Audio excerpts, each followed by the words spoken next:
Welcome everyone, and thank you so much for joining us for this special webinar.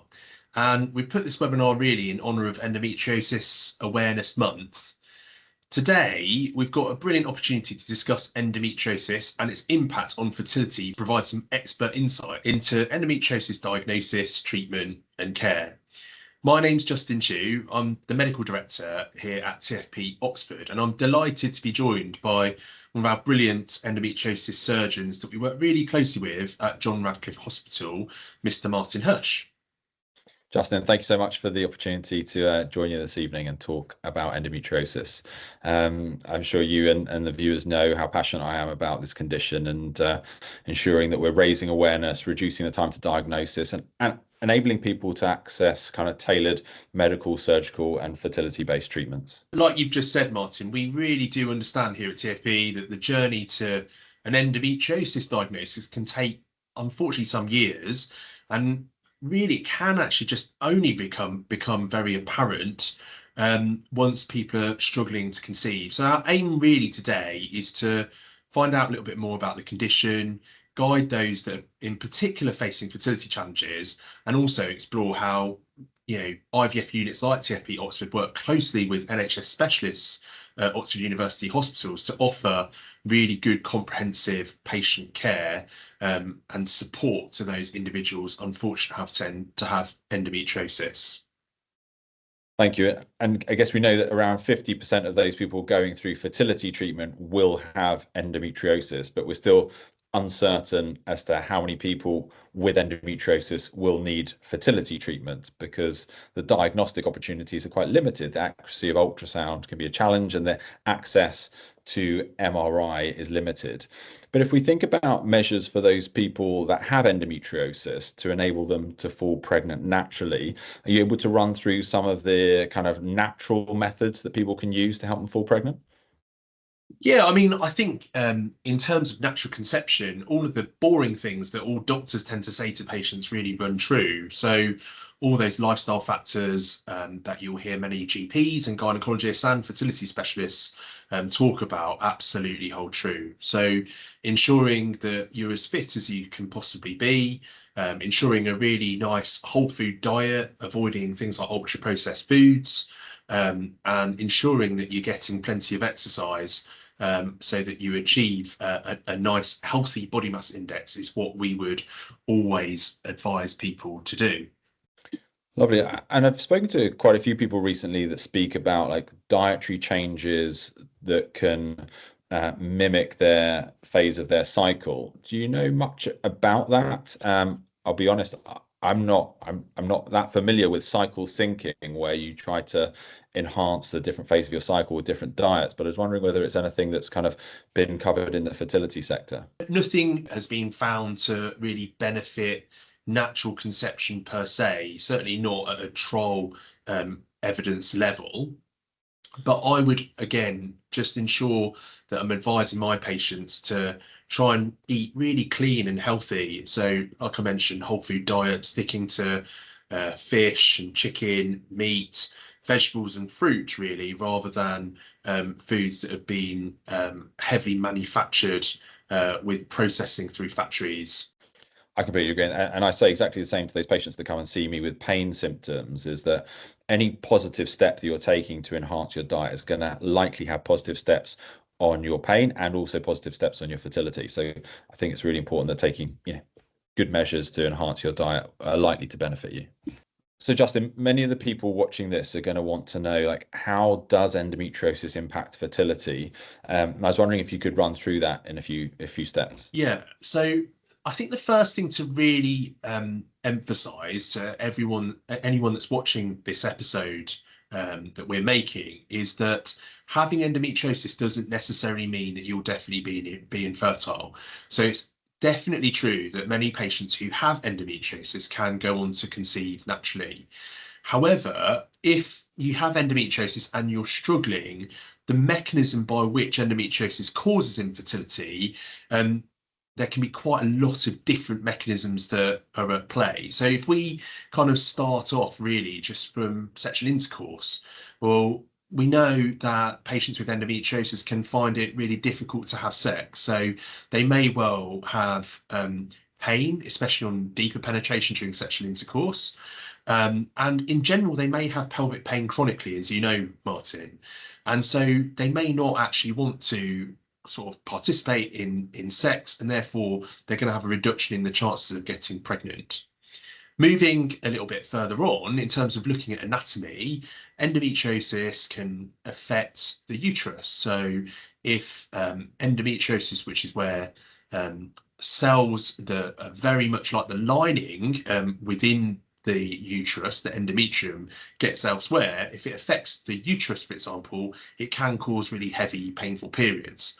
But apart from causing heavy, painful periods, that endometriosis affecting the myometrium can affect whether an embryo that has formed from sperm fertilizing an egg that's been released through natural menstrual cycle, that embryo might struggle to implant due to that inflammatory nature that's going on inside the uterine cavity.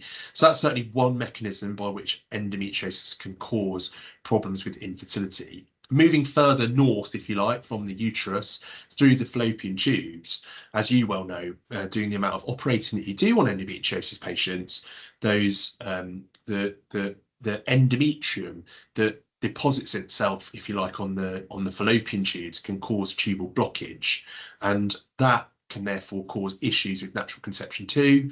The egg and sperm can't actually meet, and therefore an embryo can't be created within the fallopian tube to then implant anyway inside the uterus. And lastly, of course, endometriosis can affect the ovaries. So sometimes we have endometriosis causing cysts within the ovaries. Again, that can cause quite an inflammatory environment within those ovaries, and also reduce the amount or volume, if you like, of normal ovarian tissue and the number of normal eggs that are available to be ovulated in an attempt for natural conception. Lovely. And kind of what's the role of people tracking their cycles or doing fertility monitoring for those people that are having difficulties falling pregnant naturally? Yeah, so going back to that natural conception, I think that it's important for patients and couples to understand that if they're trying for natural conception, the rough numbers would be that if we had 100 couples trying, so by trying to conceive, we really mean having unprotected sexual intercourse 3 to 4 times per week. We expect about 80 couples to be pregnant after 12 months. And if you took it to 2 years, we'd expect 90 of those couples to be pregnant. So the role of ovulation tracking is really debatable. If you're having regular periods, it is incredibly likely that you're ovulating. But obviously, there are some ovulation testing kits to test for hormones such as LH in mid-cycle, which can sometimes help us be a bit more concentrated, if you like, around ovulation time to focus our efforts at natural conception. So what I would say is that sometimes being really focused on ovulation tracking can actually have quite a detrimental impact on couples that I see. They can get really stressed out and very, very focused in on sexual intercourse around that time of ovulation, which can sometimes have a negative impact as well. In general terms, I counsel patients to have sex 3 to 4 times per week. And if they're doing that, I would suggest they're giving themselves a very good chance of getting pregnant. Thank you. And are there any kind of medical approaches, medicines that you recommend people try ahead of perhaps then going on to see a fertility specialist? Well, I think you are actually probably better off answering this one in terms of the medical approaches in your endometriosis clinic, but certainly from our fertility perspective, unfortunately, a lot of hormonal therapies that are provided through endometriosis clinics, in effect, stop women from ovulating. And when they stop ovulating, obviously the efforts at natural conception are not going to be successful. And therefore, I would have thought, Martin, like in your clinic, you'd be saying to patients, if you're in that group of women who are trying for natural conception, then unfortunately the foundation of treatment is going to be on pain relief, isn't it? And trying to get hold of pain symptoms. Yeah, I completely agree. Even the non-contraceptive hormones are likely to prevent ovulation, particularly if they're stopping people from bleeding. So there aren't any kind of hormonal-based therapies that we recommend if people are trying. But in terms of painkillers, do painkillers enhance conception, or are they just there to aid pain? I suppose it can do like a dual role, like you mentioned. If we have good management of pain, it may well be that couples are able to have sex a little bit more and therefore increase the chances of them getting pregnant. Lovely. And what's your advice to people trying to fall pregnant in terms of when they should see a fertility specialist? So certainly, we've got very clear guidance in the UK. So if you're trying to get pregnant and you've been trying for around 12 months, then the first thing you should be doing is going to see your GP to get some initial investigations done, like an ultrasound scan and some basic hormonal blood tests, and then a sperm test if there is a male partner as well. However, I'm sure you probably agree that if we know that someone has got endometriosis, I wouldn't necessarily wait for that full 12 months as well.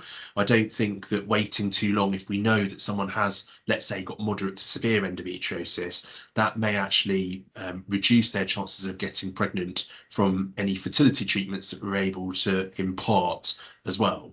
And kind of time can be crucial as people get older.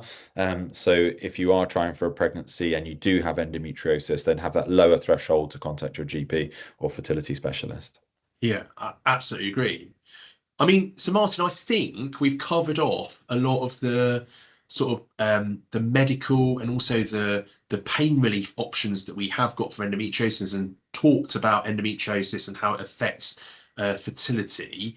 But I'm really keen to sort of move on to your bit of Yeah. endometriosis as an endometriosis surgeon.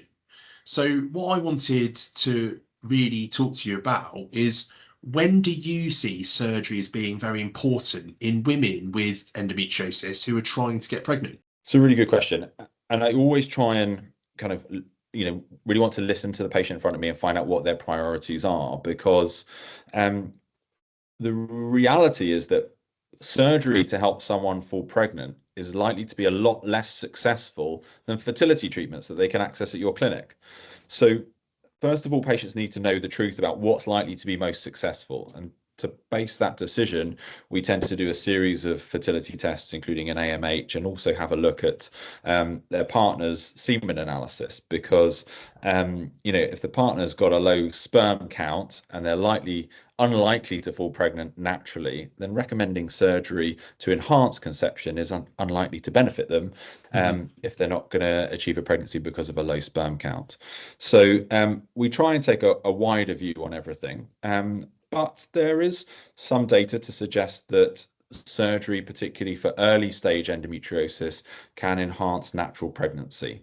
And the data that I quote is that you need to do surgery on about 12 people with endometriosis to create one extra pregnancy. That's not even a live birth or a baby, which is a challenge because in actual fact, the majority of those people that you're operating on may not have had endometriosis detected on a scan. And if 50% of those people with pain symptoms that you're operating on have endometriosis, you're actually operating on 24 people to treat 12 people with endometriosis to have one extra pregnancy. So the chances of falling pregnant are low in comparison to people going forward with fertility treatment. So I always want to make sure that people are well informed as to what the likelihood is of them falling pregnant, and also appreciate what the risks are of surgery. And that's the balance, because if someone has severe endometriosis, for example, and their risks associated with surgery are likely to be high, and Mm-hmm. some of those risks can actually reduce their chances of falling pregnant, both naturally and with fertility treatment, then they need to weigh up that kind of balanced decision of risk to benefit. So if the primary priority is someone falling pregnant, I would tend to recommend they see a fertility specialist before even considering going ahead with surgery. But for some people, fertility treatment just isn't an option, whether that's, culturally, socially, or financially, they don't believe in fertility treatment. And for those people, surgery is something I do offer within a multidisciplinary team setting. And again, the nature of that surgery will totally depend on their priorities and totally depend on their individual circumstances. And, we need to balance the risks of damaging their ovarian function with the benefit of surgery. And the paradox is that, if you're operating on someone with ovarian cysts, you might be increasing their chance of natural conception, but you may well be reducing their chance of any future success with fertility treatment, because there's that paradox of you reducing their ovarian reserve with surgery, but temporarily boosting their chances of natural conception. So it is quite a tricky conversation to have with people, because they automatically assume that if it's beneficial for one area of fertility, it's likely to be beneficial for another area of fertility. But that's the complexity of the disease, that it can actually cause greater challenges to yourself and the team in the fertility setting if you're reducing the function or the ovarian reserve with an ovarian cyst surgery. I couldn't agree with you more about that, Martin. I think in actual fact, sometimes there can be real competing interests, can't there, between IVF specialists and endometriosis surgeons. We want to, from an IVF perspective at TFP Oxford, we really want to preserve as much ovarian tissue as possible, so that we've got more tissue to actually stimulate during an IVF cycle to be able to potentially collect more eggs. However, we also need to be able to reach those eggs and follicles to actually drain them, to collect those oocytes to create embryos. And sometimes, as you mentioned, ovarian surgery might be helpful to increase the chances of natural conception, but they can also be complementary to IVF in order to help us access ovarian tissue so that we can collect eggs. That's right, because you're speaking earlier about the anatomical distortion, or different parts of the body being in different places because of endometriosis, and that ultrasound scan that a lot of people do can really tell us whether the ovaries are visible, whether the ovaries are accessible for that all-important step within your treatment, which is the egg collection. Because if the eggs are very high up in the pelvis, or the ovaries are very high up in the pelvis, then you're going to really struggle to access those eggs at the time of fertility treatment. And that is a surgical procedure that we offer to divide adhesions, free up the ovaries. And within a multidisciplinary team that includes fertility specialists, we have that discussion about how aggressive we should be with that fertility treatment. And there isn't a set answer of we should do this and we should do that. It's all individualized based on the patient in front of you, and their age, their preferences, their parameters. And like you said, sometimes that also includes tubal surgery, or removing a fallopian tube if it's blocked and swollen, because that can reduce the success of your fertility treatments. Yeah. I'm just to really reiterate that, yes, we have sometimes have competing interests, but where in my experience, the patients with endometriosis who are seeking to get pregnant, where they get the very best outcomes is actually where you've got very close working between endosurgeons like yourself, Martin, and then IVF specialists too, because as you say, there isn't like a hard and fast rule. So there are certain studies or papers or trials or even guidelines that have sought to go, right, if an endometrioma, so an ovarian cyst, is a certain size, then you should operate on it. And I would always renege against that. I really don't think we should just have a particular rule to blanket across everyone. It's very much, as you say, about the patient's age, their wishes, how their anatomy is from the adhesions that the scarring that they may have had, and the anatomical distortion, as you mentioned, from endometriosis. We need to kind of glean all of that along with their AMH to then decide, well, what is the best thing? Is it surgery and then IVF, or is it IVF and then surgery? And looking at some of those guidelines and looking at some of that data, that there isn't a lot of data to support surgery ahead of IVF to improve those IVF outcomes.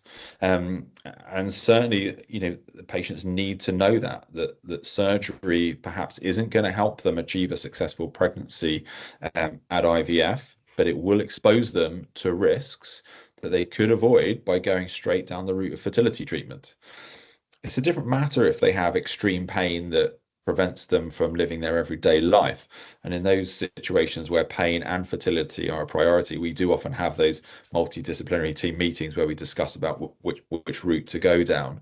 And surgery can be complementary to enhancing pain, but that all needs to be balanced against the risks of surgery. And particularly for deep or severe endometriosis, those risks can be high as 8%. So, I mean, you mentioned sometimes you do that surgery to manage pain. Are there any other treatment modalities that patients might well benefit of hearing about, in part from your endometriosis clinic, ahead of IVF treatment? Sort of like almost like in preparation of IVF treatment, how do you hold them over until they can get through IVF treatment? And so I'm not aware of any medical treatments that are going to enhance someone's ability to be successful with IVF.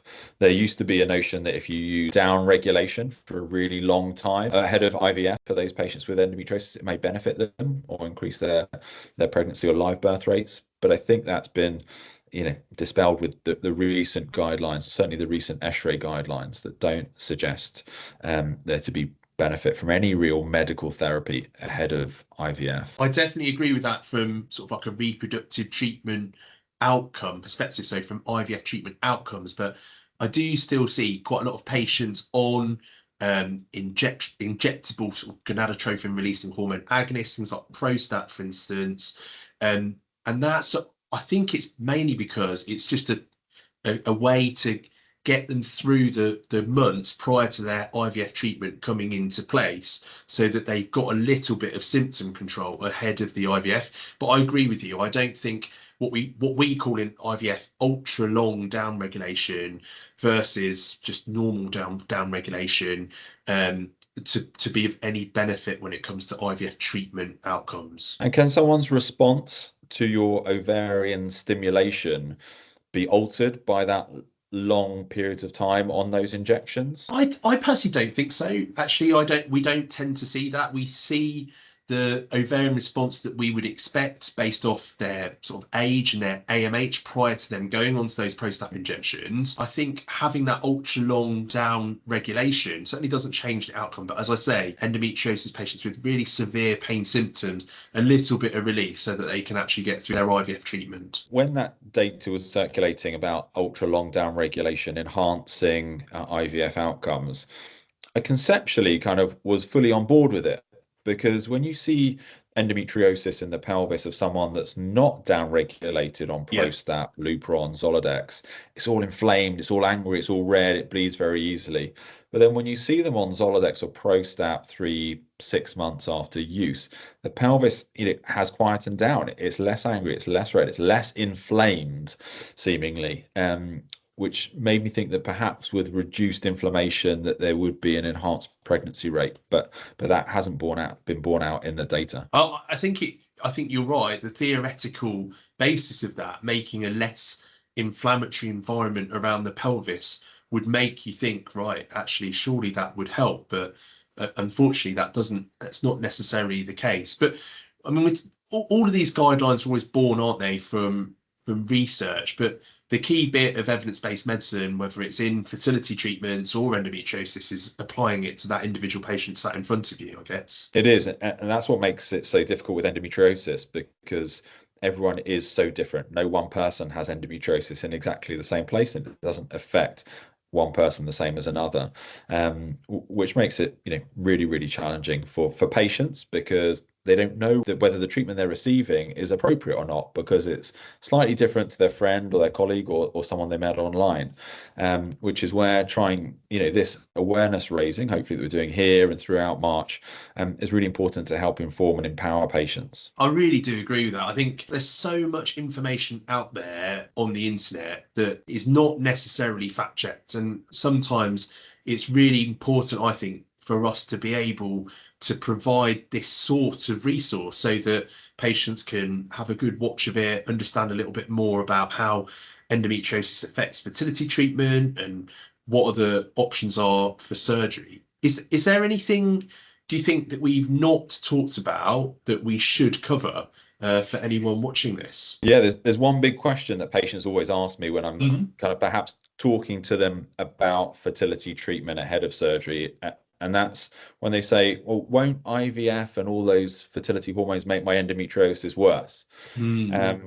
And what I'd say is, I've not seen that in the patients that have gone through fertility treatment, and certainly the data that I've read doesn't support that endometriosis gets worse or symptoms gets worse. But what's your experience, Justin? No, I absolutely agree. I think actually some patients really benefit from being downregulated during that period of time when almost commandeer their menstrual cycle hormones. But if you think about it from a physiological perspective, that checks out, doesn't it? So we downregulate them, or we stimulate a group of follicles to grow. So most women these days, when they're having IVF treatment, are actually on a short protocol.